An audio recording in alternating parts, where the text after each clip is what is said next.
let's get this show. Let's do it, man. What you got? All right, man.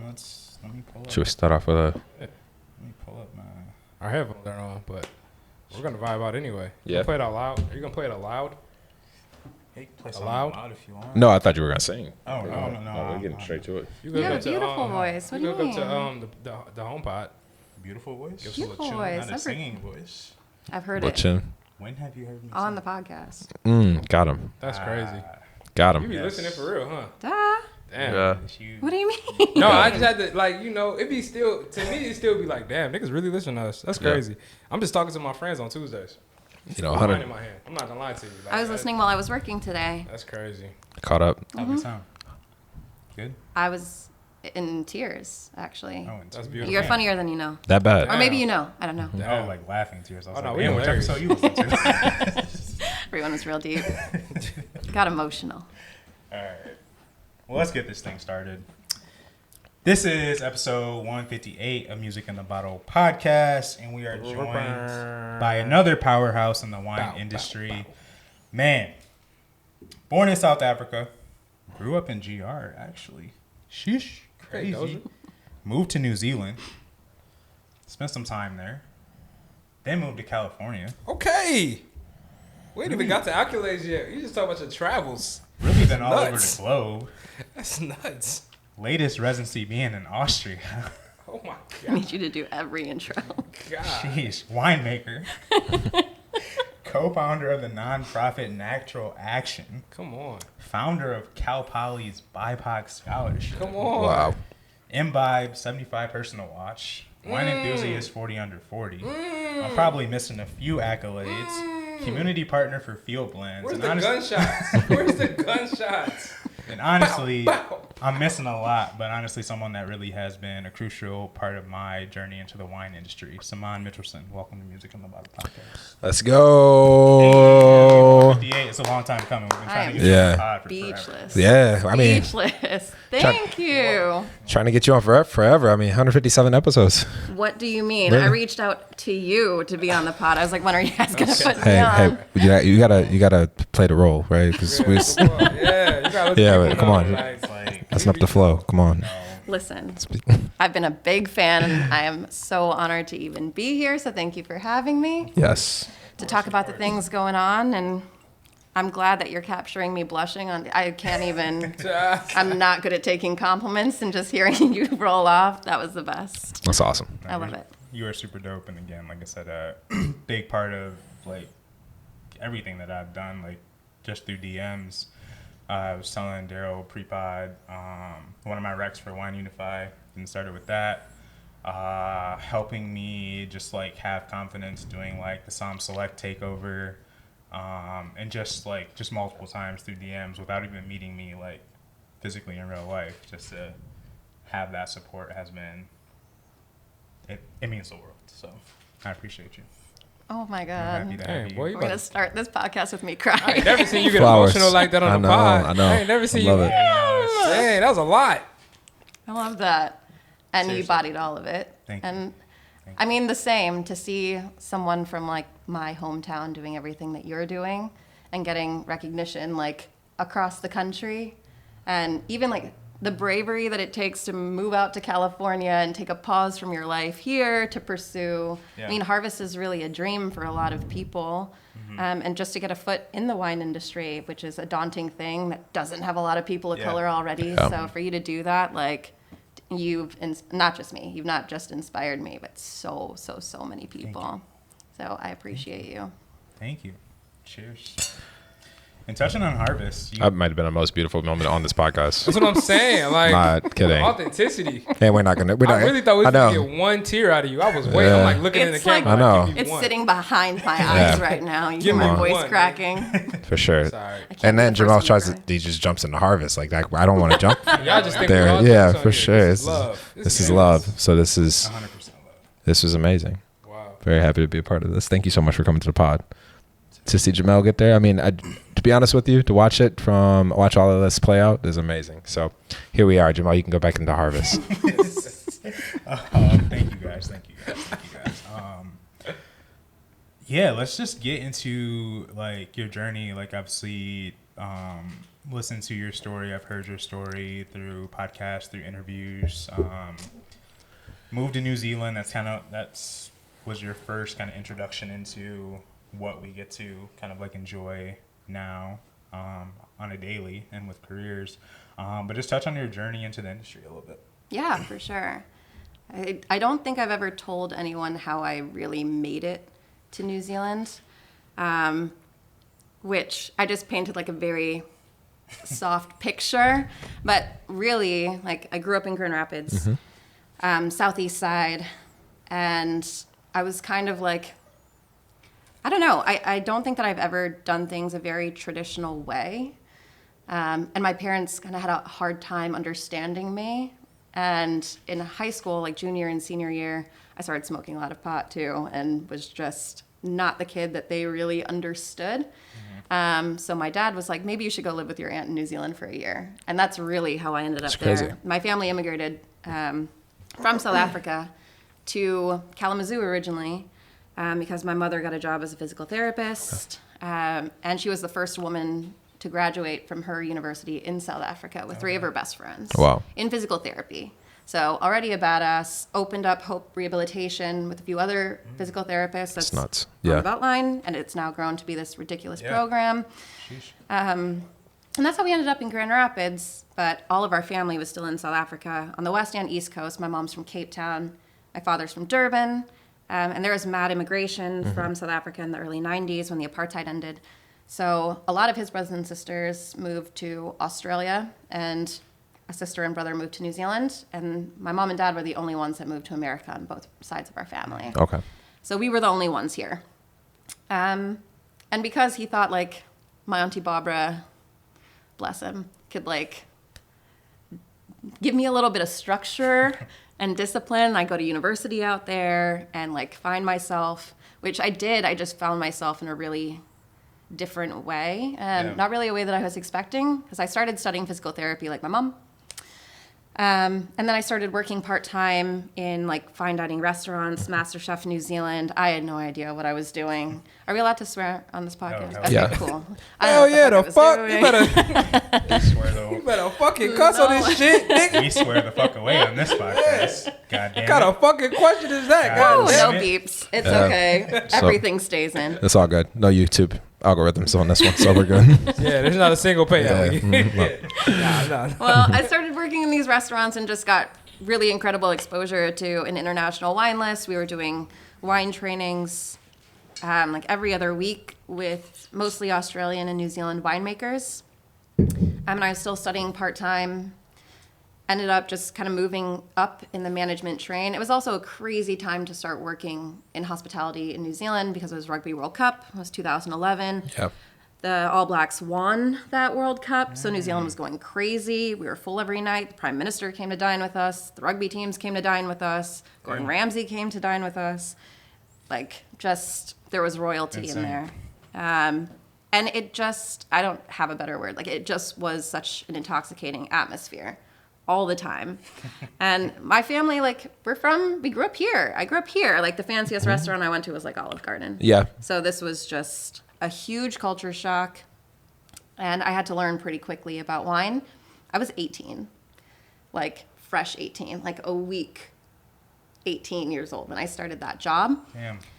And it was the best like foray into wine that I ever could have had because I started with all the good stuff and just kind of moved on and progressed from there. And after I worked with that company for 5 years, one of our suppliers, Negociants, there was a sales rep who would come to the restaurant that I worked at. Like every other week, we sold more wine than anybody else in Auckland, New Zealand at that time. And he sat down with me and was like, look, you seem to really have this passion. Yep. Have you ever considered working like specifically in the wine industry? And I was like, what does that entail? And he was like, well, maybe just go do a harvest somewhere and see where that takes you. So I applied to a winery that I love that was on Waiheke Island, which is like the island off the island. It's small. It's literally just like vineyards and small villages. And I worked for a small producer. 20 tons is what we made, all Bordeaux varieties, Cabernet Sauvignon, Carmenere, Merlot, Petit Verdot. And that was my first harvest. And the next year I moved to California. Wow. And where do you start in California? Started in Sonoma, like Sonoma proper, lived just off the square. And the bottle that I brought for y'all, Obsidian, that was the first place that I worked. So that was Lake County, Red Hills. It's called Obsidian because there's obsidian glass scattered throughout that entire property, like pure obsidian glass. It's used a lot by like indigenous communities for weapons, to create weapons. So it was the highest elevation too. It was near like 3,000 feet above sea level, and Mayacamas range. So really historic Sonoma County. Okay. And that's where I started. And the winemaker that I worked with there was actually the one who referred me to Flowers Winery, which is West Side Road, Healdsburg, which was my dream winery. I actually used to sell that wine when I lived in New Zealand. Okay. So everything kind of came full circle for me there. Love it. Met a boy. We were actually hired for the same position at Flowers. We started dating, and like 4 months later, I took a little hiatus and went to Tasmania and made some Chardonnay and Pinot and sparkling over there. And he got a winemaking position in the Central Coast in Paso. So when I decided to come back to America, I moved there. And I've been there for the past 5 years, working as a general manager for a small mom and pop owned place in Santa Rita Hills. And then Jackson family sent me a message. They like slid in my DMs actually. Wow. And were like, we would love for you to apply for this role. We think that you'd be a good fit. So then I started working for one of the largest global wine enterprises in the world. And 5 years later, I moved back to Michigan. Sheesh. And I'm actually really glad to be home. It's dope to be here. Where about you back? Kind of a lot of things. I never expected to be in California that long. Fair. I thought I'd be in California for like 2 years, get a bit of experience, make a little wine, maybe start my own project. And then, I don't know, I thought I would go to like Oregon or Washington and live in another like rural agricultural community. And I love the Pacific Northwest, so I thought like that would be it. But opportunities just, it happened really naturally. And I always felt like it was the right thing to do, to just take the next opportunity that I felt like I was kind of given, even though I know that I earned it. But timing wise, I started feeling over like the past year that my time in California was like coming to an end. And like after COVID, like COVID was really, really tough to be in California and to be in the Central Coast. That's how I met Justin, another like mutual wine person for us. Justin. Shout out Justin the Trabue. The happiest soul I've ever met in my life. Personified sunshine, literally. Ward 4 wines. Harvest at Heights. It'd be 6:30 in the morning. Justin, hey, how are you today? I'm like, girl, it is. Never heard a better impression. 6:45. I am asleep. I don't know how I'm gonna get through And she this doesn't day. drink caffeine. Just like natural, just The energy is palpable. gotta love it though. Yeah, Justin's the one. And she was living in the Central Coast too. And we had only met once at a Women in Wine event right before like the world had shut down. Okay. So I sent her a message on Instagram after like we'd been in quarantine for a little bit. Yeah. And was like, she lived half an hour away from me. Okay. And I was like, hey, like maybe we can meet up on the beach. Like we can keep our distance. And like, I just need to get out of this house. I don't know if anyone's feeling the way that I'm feeling right now because all of the news about George Floyd had come out. Oh, yeah. And let me just like tell you the demographic of the area that we lived in. The Central Coast in general, and I know this for a fact because I had to do research through the U.S. Census just to create the scholarship program at Cal Poly. Over 80% of the Central Coast is white. Less than 6% of the Central Coast is black. And on top of that, if you're looking exclusively at our immediate wine industry, it's less than 1%. And that's black in general. And then if you look at women, black women in the industry, we're like under 0.5%. So me and Justin are essentially like 2 of 4. Yeah. In an industry in the Central Coast that has 300 wineries plus. It's much greater if you're looking at both counties. And we just both like were feeling so overwhelmed and angry. And on top of that, there was no one else that could resonate with the way that we were feeling. So we got mad close, like really quick from day one. And we've kind of been best friends since then. And without her, I think I would have left the Central Coast much sooner than I did. Really? Yeah, for sure. I was coming to, I was like meeting my ends pretty quickly. And I wanted to be closer to my family. And after that time too, like you really start to get your priorities in order. Yeah. When there's nothing else that you can do and you're confined to a space and all there is 100%. like the news in front of you and shit just looks like it's going fucking crazy because it is. And a lot of time to think. And a lot of time to think and where I wanted to be and what I really wanted to do. And I'm super grateful for the opportunities that I had with the family-owned winery that I worked with and with Jackson Family, and I still am doing work with them right now. But California has a lot of people of means who have generational wealth in their families, who have started wineries throughout the state. A lot of people have made this their second careers. Yeah. And there's a lot of opportunity and community for that because winemaking is much popular in that state. It's the most agriculturally diverse state, and number 2 is actually Michigan. Wow. So for me, I was like, well, everybody's already doing these things here. I could bring what I've learned back home, be closer to my family, feel more of a connection because I never really felt like I was ingrained or belonged to the community that I was in there. Yeah. But being back in Grand Rapids, I felt it immediately. So it made sense, like, and as soon as I put my feet on the ground here too, it felt like everything's happened so naturally. Yeah. Field blends, being community partner, going up north to Traverse City and meeting like growers and winemakers, restaurateurs, people who really want to build hospitality in northern Michigan.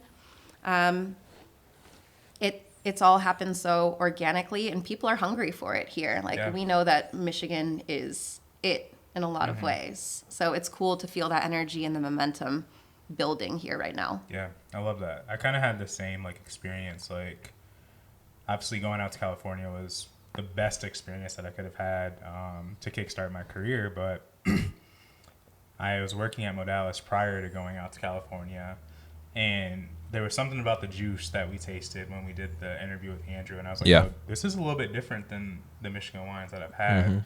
And just something like, was like, okay, like I think I want to come back anyways. Everyone tried to convince me to stay, like, you know, like, I'm sure Katie can get a teaching job here, like, Yeah. you can get a job right here. Like, I'm actually looking for some hope. I'm like, nah. Like, there was just something about Michigan that I was like, yo, like, I want to be back and be a part of what's like brewing in Michigan. So, and to come back and just to see where things have gone since I've gotten back, just like shows that this really is like the place where I need to be to kickstart or help jumpstart what's going on in the wine industry in Michigan and in Michigan in general. So here we are. Which is funny you say that because when we were Andrew and Ben were at Dirt to Glass, and I was introduced to them, and I was like, we obviously sent you that picture. I'm sorry about that. I'm not sorry. It's all good. It's all good. But hearing Ben talk about moving towards organic and how essential it is for the good of the planet, specifically the good of Michigan, to look at our little microcosms here and how we can affect them. And the most important thing that he said in that room, with a room full of people who were tree fruit growers, like, you know, like old school conventional farming, to have the bravery to be like, it's not as scary as it looks. Like, y'all can do it. We're doing it. This is what we believe is the right thing to do. It's the right thing for the state. It's also going to be the right thing for the future of the land that we're on. I thought that was incredible. Like, that really set the tone. He was like so nervous. He was like, yo, like, I don't know. Like, I'm in this room with great people. I'm in this room with people that, you know, are conventional thinkers, that are doing things the ways that we're not doing things. I don't know. Like, I guess I'm just going to get up there and just say what I have to say. And I'm glad he did, because he really is like just doing the damn thing and figuring it out, but also like knowing that, hey, like it really isn't that hard, but also if you need help with like steps to move to this process. Like, we're now here to be that, helping, stone for you to like make that next step into organic. So, but he was nervous as hell, like leading up to the event. He might listen to this, he might not, I don't know. But shout out to Ben nonetheless. Well, bless him, because the reception at that conference too, I was nervous going in there because I was one of 2 Black people in the room, like par for the course, Northern Michigan, like we know what we're getting when we go up there too. Yes. And for people to speak so candidly about things that they knew they were going to get pushback on, like, those are the pioneers. Yeah. Modalis is a pioneer in a lot of ways. Home team. The reception of it from people at the conference too was really inspiring, because people were like, well, this is our livelihoods. We're scared to try something new, yada, yada, yada. So for Ben to be like, well, now we have a community of people who all want to move towards the same thing. So let's talk to each other. And that was probably one of the most important things to come out of that conference. Love it. I love it. Shout out Modalis. Home team. Home. Can't forget about him, huh? Home team. You gotta have Daryl say it, 'cause Daryl said it in a way. Yeah. It's home team. It's the home team. Home team once again. No, I love it. I love it. Big shout out to the home team for sure. Super dope. Yeah. Before we get talking into more stuff that you're doing, what are we drinking? What you bring? What you bring for us? My second favorite white variety, Riesling. I love Riesling so much. Yes, Yeah. sir. Reese King over there. Wayne's Reese King. favorite, obviously. No discrimination there. It's 100% Riesling. This is from a brand that really just got started in Northern Michigan. Actually, they're just outside of Charlevoix. Oh, really? Okay. Yeah. Antrim County. Yeah. 52 acres. Antrim County. Yeah. They have vinifera planted there right now. Yeah.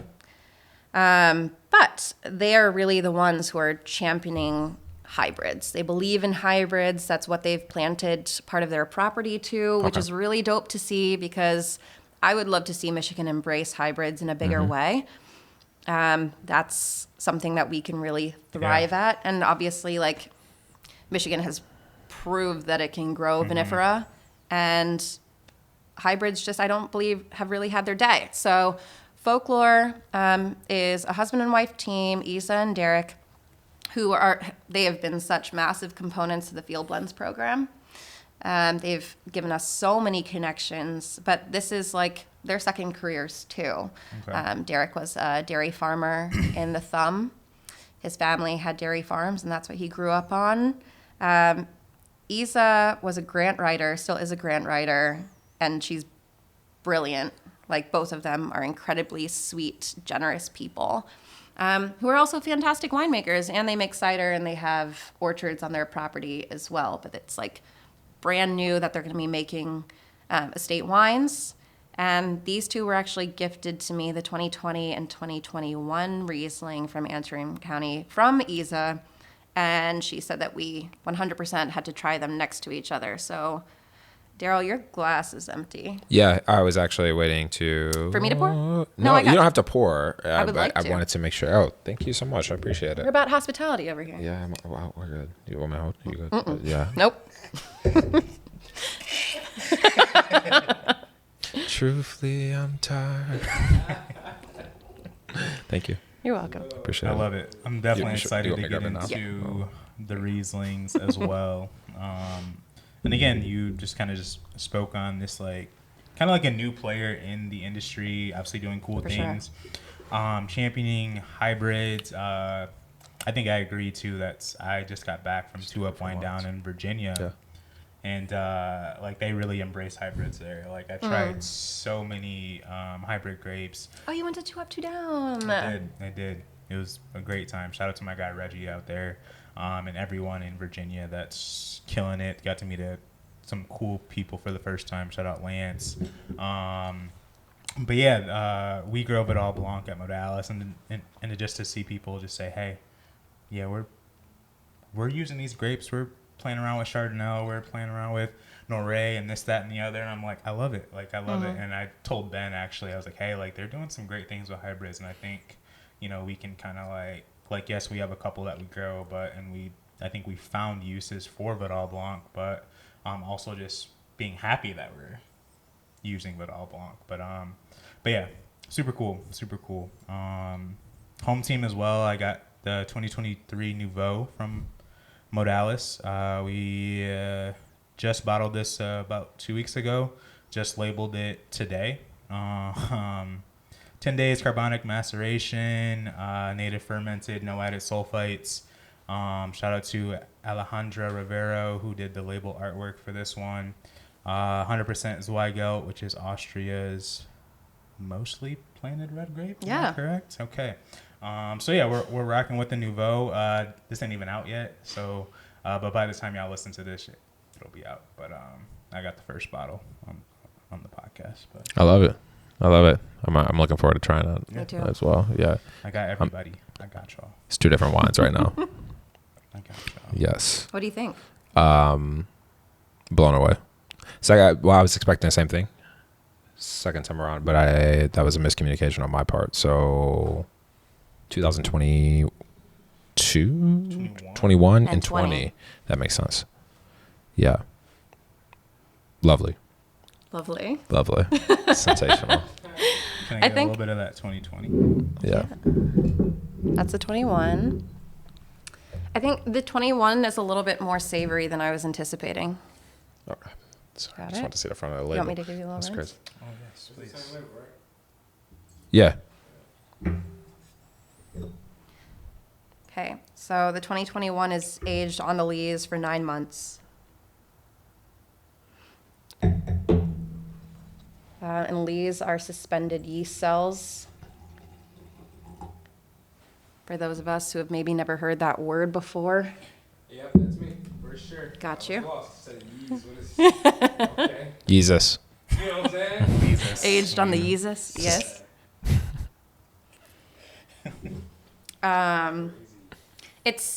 You generally keep a wine on the lees to keep freshness.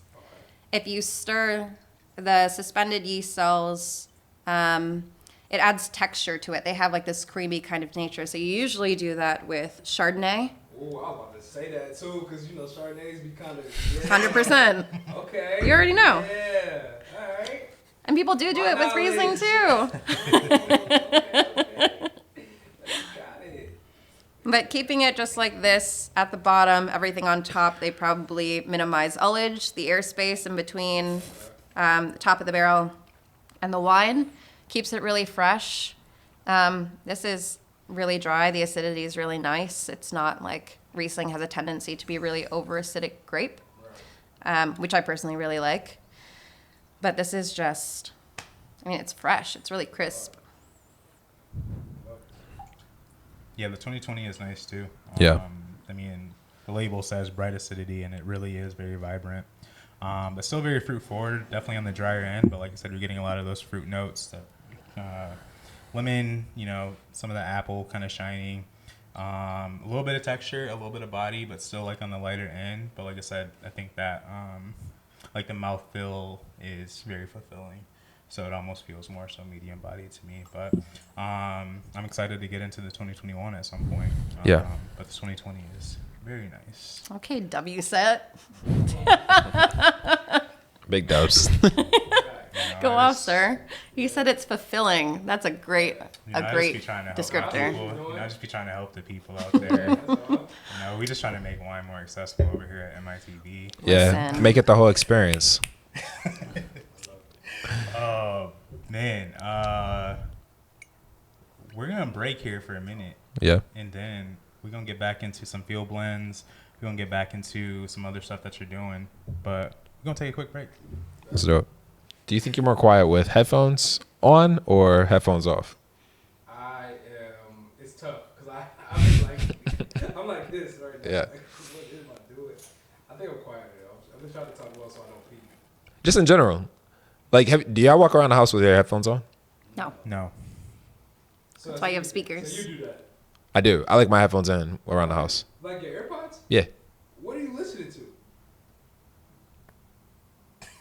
Like, why isn't it just playing on like loudspeakers? I think one of my pet peeves is like from living downtown, like maybe Chicago, like downtown, like hearing sirens and shit like that, Okay. and not being able to like hear the TV. So I just like throw the headphones in. Yeah, I don't know. I think that's reasonable. Yeah, it's fair. It's just, I can just imagine you walking around the house and like. At least one in, right? What? But do you stomp with your headphones on? It's like, do you walk around the house? I don't know. I mean, it's a fair question. This is music in a bottle. I listen to my music and my headphones are on my. I can't say that I have not done that. I have done that. Mm-hmm. Do I do it regularly? No, but I have done it. Yeah. I'm an aura guy, so I like my house to like give off a whole feeling. So I need to hear the same music in every room. I need like the same like brightness level in every room, the candle lit in every room. Like it all has a sound and aesthetically be the same. In every spot. So like it has to play out loud.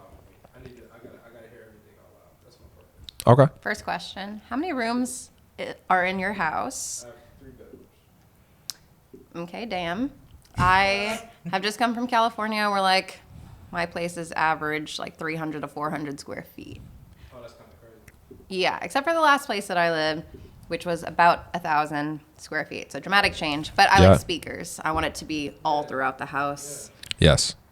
Yeah, I agree. But for the same reason, I need a vibe. I need a vibe, man. I'm very happy with our answers. This is a great conversation. Let's get back to our regularly scheduled programming. We back. Yeah. We back. This is 158, man. 158. 158. We blessed and happy to be here. I gotta say the nouveau. Thoroughly surprised. Like that one? Yeah. Surprised? No, like just I'm enjoying It's this. a new. Yeah, it's a new. So surprised and Jamal, will you pour for me, please? This shit ain't even out yet. This is. I just Good labeled luck. this. bottle yeah, red. most definitely. It'll be great. It's an enjoyable experience. We had to welcome you back to Grand Rapids somewhat. I appreciate it. It was like a red kind of It's the like. best welcome back That's ever. 2 months late, but yeah. Yep. August. Really? I Okay. didn't like officially live here yet. Okay, fair enough. Fair enough. I didn't give you a rinse. Thank you, because sir. it's Have you been to Meyer yet? easily crushable. Actually, kind of question is that? My bad. 28th Street Meyer even. What's your Grand Rapids things like? I'm coming to Grand Rapids. This is the one thing I have to do. S curve. S curve. Yeah. I don't know. Yesterdog was like my childhood. Yesterday. That's was tough. shit Yeah. back in the day. I am sorry. What? Never had the secret menu at Yesterdog? You've never like drank way too much at Billy's and stumbled into Yesterdog? He definitely has. I was with him this Saturday when he drank way too much at Billy's. Actually, He's done it's funny you say that. Yeah, we're about 48 hours off. Yeah. I halfway went there. Yeah. Nah, I eat New York chicken for sure. Every time. New York fried. That's my late night. New York fried. He's eating mozzarella sticks from New York Fried. Yeah. I've been on that popcorn chicken phase lately. Don't be a mozzarella stick hater. Stomach I saw the judgment in your eyes. No, it wasn't a hate. I went out with Wayne, and I ordered because he ordered that, and I woke up at 5 a.m. with mozzarella hanging from my door handle. Bless your heart. Yeah, for sure. So there's never any hate. It was just me like saying. There was one time I followed Wayne and I definitely fell asleep. The thing is, though, And still the ate. reason it's like that is because they take so long to bring you your food. Yes. So like you know when you're drunk, you're ready to eat like then and there. You wait like 30 minutes, you might be asleep. You know it's over. It's over. So Game your over. ride doesn't come for an hour and a half. So long. You gotta make that cookie stretch. Like you gotta be there mentally to be okay to stay up for this food. Yeah. It doesn't always happen. I wish people could pay for these tips. This is like crucial. It's real. Who's gonna buy it? Well, this is welcoming you back, right? We just want to get That you is back. true. Yeah, for sure. So no hate, but get the mozzarella sticks from New York Fried Chicken. Yeah. Menace was my joint. Get it? Menace. Menace was the joint too. Yeah, man, this was a good joint. That was a GV thing, though, right? Yeah. Yeah, They didn't had it? a downtown joint, didn't they? Yeah, the downtown one was slapping too. Mm-hmm. When you turn 18, go to the Bob. I definitely did that. Shout out to Crush. Kara Hogan. Mhm. Crush Is it even was- called Crush anymore? No, definitely not. home. It's a country bar now. It's been a lot of nights. You know, me and Darius Rucker. This is music in a bottle.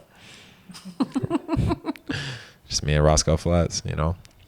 Daryl does God. have his jersey hung in Eve though. What? His jersey is hung in the rafters at Eve in the Bob. If you go to Eve, you'll see his name written on Don't the turn wall. your head. Yeah. I was. It's actually like This podcast is about you. Not about there's me. a booth in the I'm learning corner. so much. Yeah. Booth in the It's corner about that us. has the Matthews group on it. Like, Oh on the my booth. God. You just like walk in. I'll go there this weekend. Yeah, check it out. It's in the corner. Really? It's like glassed off. There's a security guard in front of it, Yeah. even when no one's there. It's crazy. 100%. You can't even sit down in those seats. It's crazy. It gets warm everywhere else, but that area. It's cool in that one spot. Hey, just clocking in. Yeah, man. Yeah. It's always a good time at the old Eve. Good time. Wild. Good. Good. How you Clock. feeling? I feel great. You good? I don't have the shakes anymore. I'm not so nervous Good. about talking on a podcast. Regular. Feel nice.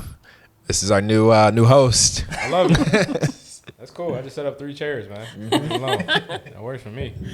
No, I don't even know why. I've done quite a few interviews and spoken on a few podcasts, but I can't help myself. Like I get so worked up about it. Is it every time? Like every Every time? time. Like this? Oh, yeah. Okay. Public speaking. All right. I've given so many presentations for work. Yeah. Done educational tastings for people Yeah. around the country every single time. And then like once I get into it, I'm fine. But at the beginning, Shook. 100. Yep.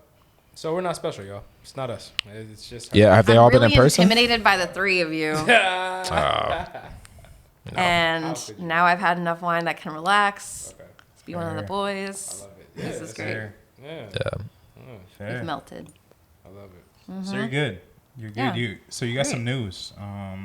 Shout out to the homie Miriam. Yeah, shout out to Miriam. She was dope. She is dope. She Yeah, is she was dope. another powerhouse, another influential person in my life. But Fuel Blends coming to Michigan. This is round year 3. Breaking news. Year 3, right? Fuel Blends Michigan. Year is number 3. 3. Tell us about Fuel Blends Michigan. I will tell you, I got the email, and I believe I texted you and Miriam right after. You 100% did. It was the first message I got. I was looking at my phone. I was like, Fuel Blends, yada, yada, yada. Okay, cool. I love Miriam. She's doing dope things. Lovely. I was like, Michigan? I'm sorry, what? No way. This is fucking insane. Let me text both of them right now and say, what the fuck, you're coming to my state? And for one, you're just that guy, which I love because the support is immediate. It's so good. I was there. Yeah.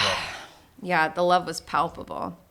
And Miriam and I texted each other after and was like, did you get a message from Jamel? We were really excited. But, I mean, I've been following this program since its inception. And Field Blends, I mean, let's just start with what it is. This is Miriam's brainchild. I'm a community partner, but, like, this is her baby. Miriam has experience from all around the country. She's from upstate New York, studied in Walla Walla, got her enology degree there, which is why, like, it was this natural fit for the first 2 iterations of this program to be held in Washington State, in Walla Walla, and in upstate New York. There were It all places, makes sense. yeah, very close to her heart. And she lived there and she knew the areas. So Michigan was kind of a really big jump for her. For one, it will be Miriam's first time to Michigan next week. She lands on Thursday, and we're doing site visits in like the greater Traverse City area, hitting Leelanau, Old Mission, Tip of the Mitt, going out to Sleeping Bear, like doing like that west part of the bay Yeah. too, which will be dope. Because to me, like that's quintessential Northern Oh, yeah, Michigan. for sure. It's like one of the most beautiful parts of the state. But Miriam's first Michigan wine that she tried was with me. And I met Miriam in 2020. The wine hitting. The wine is hitting so hard. Maybe I don't have nerves. I might be a little tipsy at this point. It doesn't take very much anymore. That laugh was way too hard, Daryl. No, it was. Focus us off of you, so you're good now. Go. Appreciate it. Thank you. We met through George Walker. Shout out G. Hi, George. KG Dub. Blessings. George and I have been friends for Blessings, a minute. Blessings, G. And I was up in Northern California, Napa Sonoma area. George was like, hey, my friend Miriam's going to put on this dinner. You have to meet her. Like, just know that, like, she's the dopest, changing games. Like, she's the one that you need to be connected with for all the things that you want to do. And I was like, all right, cool. So went to this dinner in Miriam's backyard. Like, you've been to the dinner table. Mm-hmm. It is just this long table in her backyard, bottles on the table. Miriam cooks. It's just a group of dope, diverse people getting together. And it's not even like the intention of being like, let's create the most diverse setting that we can. It's just people who have like naturally found each other. Yeah. In an area where, That's again, beautiful. there's not a lot of people like us there. So we had this dinner. Incredible people. Were they like Brene Royal was there that night. Elaine Brown was there. George, obviously. Vanessa, wine writer. Miriam, Iman. You know, It was just such a cool collection of people in the wine industry in Northern California. And I brought a Michigan wine. I brought a Blaufränkisch from Detroit Vineyards. And most people at the table, it was their first Michigan wine. And that was collectively decided was like top 2 wines of the night. Wow. And granted, like on that table too, we had Napa history, we had French wines, like we had everything, you know, like when you get a group of wine people together, there's always dope bottles. Fair. People are trying to pull out something cool that you've never tried before and yada, yada, yada. So to have like Michigan wine right at the top for that evening was very satisfying for me. But Miriam, like that really put Michigan wine on the map for her. So Miriam was actually the first person that I told I was moving back to Michigan. And at that time, like she was kind of tossing up about where the next field blends program would be. She had other options, but had also been hearing about like the Michigan wine scene and everything that was growing here, and felt like the momentum needed to be capitalized on for, I mean, I didn't have a better word, but there is like such an incredible momentum growing and it's palpable, like people can feel it. Yeah. So it was decided that 2024 was the year. We hit the ground running. It launched and the Michigan wine community has come out in droves. Like it's been wild to see the response that we've gotten, the outreach that we've gotten and the people that want to be involved throughout the state. Yeah. And Miriam told me that like this is greater than Walla Walla and the response there, greater than Finger Lakes. This is like the biggest field blends to date. I mean, it's almost like, there's like this chip on the shoulder of Michigan one from every wine writer that quote unquote is something. Like no one's covering Michigan wine anymore. No one really was anyways, but now we're not even included in like submissions anymore. So to like kind of see this come to fruition and like have, again, women of your stature, you guys are powerhouses. I give you kudos all the time to what you do. For you guys to bring this to Michigan, I think is just super monumental. Like we already have this chip on our shoulder. Like we're already ready to tell the world, like, hey, we're doing some dope things. And as you mentioned earlier in this episode, like Michigan is it. Like there's stuff happening. Like you need to get with it or get lost, almost essentially. So like to see, like I said, I mean, for me from the get-go, again, it was like, yo, this can't be real. Like they're coming to shine light on the region that I get to work in, that I get to market, but also like a region as a whole compared to other regions like the Finger Lakes, which kudos to everything that they're doing. Kudos to Virginia. I love Virginia wine. I love, I've had a couple Texas wines. Like kudos to all these regions that don't get the love, but for the love to finally come to Michigan just really feels like genuine, and I'm excited. Yeah, I agree. And it's outside of the wine industry, I think it's really important for people to know that Field Blends is not specifically about wine. It's the vehicle that kind of connects all of us. We all enjoy wine. We're working with wineries, but it's the intersection of everything that we're talking about, right? Like, it's agriculture, it's climate change and the environment and the land. It's the labor, like who's working the vineyards and the farms, and also food. Like, there's a huge culinary component to what Field Blends is. And it's really at the intersection of all of these things, because that's what brings a community together. Yeah. It's not just wine. It's the dairy farmers. It's the tree fruit farmers. You know, like where would we be without cherries and apples? And to be able to highlight that, the indigenous populations in northern Michigan, like the Odawa tribe, you know, there's so much rich history.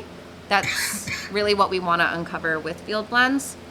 And we've been talking to incredible partners who have thought of really cool ideas of how to highlight northern Michigan in a different way that's outside of just going to a winery and having like 5 glasses in front of you and just tasting wine. Yeah. How do you really remember a place? Experience. Yeah. Yeah. I love it.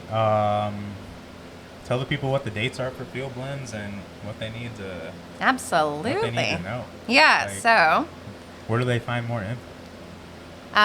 first and foremost, the dates are June 3rd to the 7th, 2024. You can go to merriamandcompany.com. That is the website that will hold all things Field Blends, but also just more information about Miriam and the work that she does as an entrepreneur in the wine and culinary space. We will have awards open in the new year.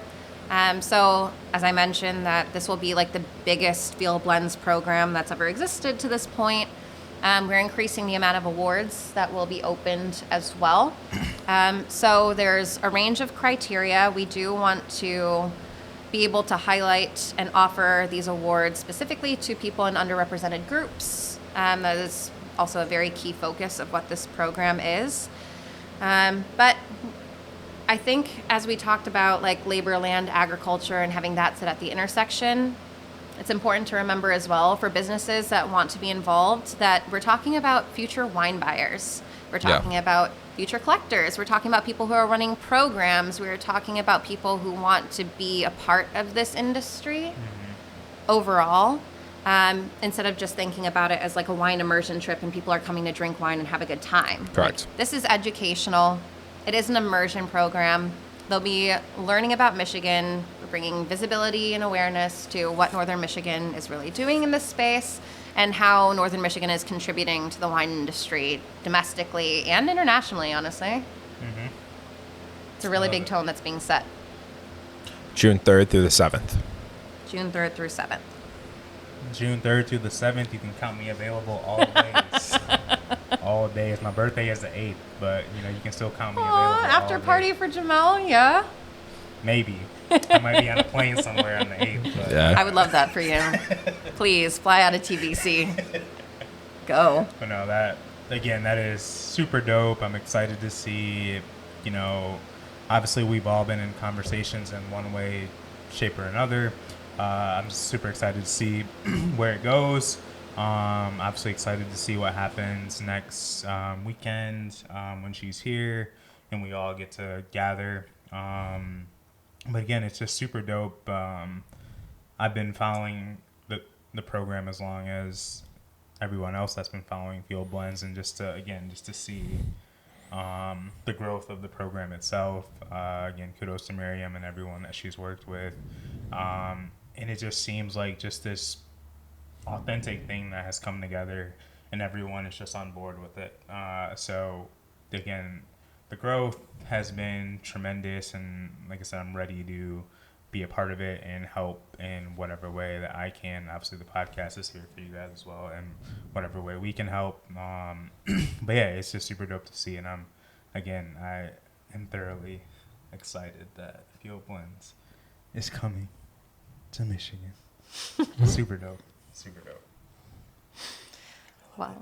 Me too. I couldn't have imagined a better way to show up on the Michigan scene than this program, because it is everything I believe in. Like, my work and why you mentioned in the best intro I've ever gotten is like the BIPOC scholarship program, the nonprofit, all of that is centering people that look like us and giving us opportunities, but also just connecting and learning together. And I think this is, again, a program that is for us, by us, and offering connection and community, but also showing that like we are a part of this community and that we belong here. And I think that's probably the most important part of the program. I love it. I love it. I love it. As do I. Yeah. June 3rd through 7th, you're available? I'll be there. Yeah, I'll be there for sure. I got a birthday party on the 8th. Oh, yeah? Anyone we know? No, absolutely not. Absolutely not. I keep my circle pretty private, so that's a personal question. But yeah. A couple more things before we get out of here. I mean, it is music in the bottle. I feel like we have to ask a couple questions. Typically, we ask one question, but since we're still on the high, since it's still for all the dogs, give us the Always thoughts for the on the dogs. album. Come on. Give us the thoughts. You got the guy over there that's ready to Shoulders just dropped. give us your thoughts on all the When I was dogs. listening to y'all talk about it too, I was like, damn, they said they listened to it like 8 times. What? It's an analysis. I love it. I love it. If it's, you know, the album's about, what, an hour and a half long. How many hours are in a day, right? You know, it all adds up when you look at it, you know, to a certain degree. You literally just put it on repeat, start to finish. I respect that. A couple times. Okay. Nothing Okay. crazy. I think the last album that I did that for, I went to go see the show 3 times, but it's a band that I've loved since I'm like 15 years old. So like Angsty, Simonne, High School, Arctic Monkeys, they just came out with an album called The Car. And I saw them in Dublin twice and in Detroit once. And Detroit was the better vibe. That's crazy. Love you, Detroit. I don't know. I felt like when I was listening to y'all talk about it too, it is what encouraged me to listen to it once through, and that's it. Somebody gonna tell Aubrey that we got him a listen. First of all, that was real life. We got a One couple stream. new streams for you. That's like basically an album buy, right? So Pay yeah. me commission, please. Is it a world-class album? I don't even know how I heard comparisons to Views. Like, that was outrageous. I mean, there's a point there. So, I did There's a really good point there. Outrageous. And Yeah. this is why I can, again, I mean, you heard the take the last time, but again, I'll just reiterate it for, you know, maybe the first time listeners here. The concept is, on Views, he made music that affected every demographic of his fan base. So he had R&B ballads, he had the dance music, he had bars, he had like Simpy Crybaby, he had all of these things to encompass every piece of his fan base. World I think on class. this album he did something that was very similar. There was a stretch of 5 songs that were super sad. You go pick one of those, you know. He had a couple that were straight bars. He had a couple that were just party vibes. You know, he kind of dipped into those things. The difference, which I explained, was I think that, well, I know that Views told a full story. It literally talks about the seasons. It goes from like winter months all the way to summer inside of the album. Versus this one where it's a bit more like a playlist that's curated through music he's created and cultivated. Wayne is So- first team All American. defense, all American. All American. So, I think that, you know, in similarity, yes, there are pieces to it that are similar. However, Views is my favorite album by Drake. I won't say it's a Views, but it's a good album. Top I respect that. 7, 6, something like that. Somewhere. Yeah. I remember when I haven't read any like reviews about the latest album, but I remember when Damn came out and people were hating on that album so much. So much. But it was a masterpiece. Like, didn't it win a Pulitzer Prize? Yeah, it did. Not saying that Pulitzer this is where this is heading at all. However, Uh-huh. it is like the artistic way that like you look at how an album is built. And for the reasons that you just said, like, I love that going through the seasons. It paints such a specific picture. Definitely does. That's why you can listen to an album from start to finish, because it's telling a story. And that's what I loved about Damn. Like, that was like one of the greatest albums ever. I agree. I love Damn a lot. That was on repeat for a while. Same. I haven't listened to it in a while. I can't attach a number to it, though. I have to listen to it like 7 more times, and then I'll That's let okay. you know. That's Yeah. okay. I think makes that's sense. fair. That's what the team's done. So. Anything else that's in rotation right now? I know you mentioned Arctic Monkeys just dropped a new album, but anything else that's in the playlist, that's in the rotation, in the car rides? Any other? Yeah, it's been more individual songs than albums, though. That's What You fair. Said, Isaiah Rashad, great. I can listen to that on repeat. I don't know. When I'm in my feelings, I really love Duran Jones and the Indications. Mm, They're solid. vibe. And it's just like, you can't, like, you have so many emotions listening to it. But I do also really like Olivia Rodrigo. And to gel with my little sisters, they're like 18 and 20, so they're all about it. Yeah. Yeah, She's a vibe too, though. she is. She got some hits. Yeah. Well, good for you. It